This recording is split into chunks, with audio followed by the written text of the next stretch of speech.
কলেমার লা ইলাহা মানে আমি আল্লাহ ছাড়া, আল্লাহ রাসূল ছাড়া কোনো কিছুকেই সত্য মনে করি না, আর সেই সত্যের ভিত্তিতে আমার আত্মা জীবন হবে এবং আল্লাহ আল্লাহ করলে কিয়ামত পর্যন্ত হবে না। আল্লাহ তাআলার কে পাবার ঠিকানা, আল্লাহ তাআলার কেন্দ্র, আল্লাহ তাআলার বন্ধন, আল্লাহ তাআলার জাতে পাকের নূর, আল্লাহ তাআলার প্রত্যক্ষ নূর, আল্লাহ হাবিব সাল্লাল্লাহু আলাইহি সাল্লামকে কেন্দ্র করে অবলম্বন করা, আল্লাহ হাবিব সাল্লাল্লাহু আলাইহি সাল্লামের হয়ে যাবার মধ্য দিয়ে আল্লাহ তাআলার হতে হবে। রাসালাতের ভিত্তিতেই তাওহীদ ভিত্তিক হতে হবে। রাসালাতকে বাদ দিয়ে যে তাওহীদ ভিত্তিক হয়, এটা ইবলিসের তরিকা, এটা তাওহীদ নয়, এটা নফসানিয়ত, এটা আত্মপূজা, এটা নফসের পূজা, এটা মিথ্যার পূজা, এটা মূর্খতার পূজা, এটা খোদা, এটা তাওহীদের নামে তাওহীদ রহিতা, এটা এখন ইসলামের নামে এটা চালু করা হয়েছে তাওহীদের জনতা বলে বলে, এবং আমরা তাওহীদবাদী এই কথা বলে তাওহীদবাদী হলে কেউ ইমানদার হবে না। আমার এই কথাটা একটু ভুল, কারণ হচ্ছে যে আসলে তাওহীদবাদী হলে মানে তাওহীদবাদী হওয়াই সম্ভব না, তাওহীদের নামে ধোঁকা দেওয়া সম্ভব।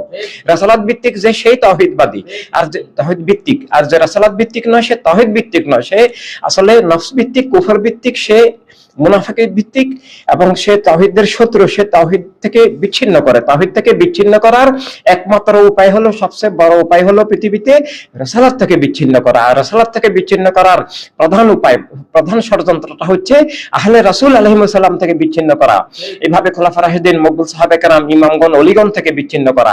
সেই ধারাই এখন দাঁড়াচ্ছে পৃথিবীতে, এবং এই দাঁড়ানোর জন্য আমরা সব মুসলমান দায়ী। আমরা যারা সুন্নি দাবি করি, এখন এই সুন্নি দাবিটা, সুন্নি তো পবিত্র শব্দ, আহলে সুন্নাত জামাত পবিত্র শব্দ, কিন্তু এখন পৃথিবীতে কোনো আহলে সুন্নাত ওয়াল জামাত নাই, কোন সুন্নি নাই, কোন মুসলিম নাই। দুইটা জিনিসের মৃত্যু ঘটছে।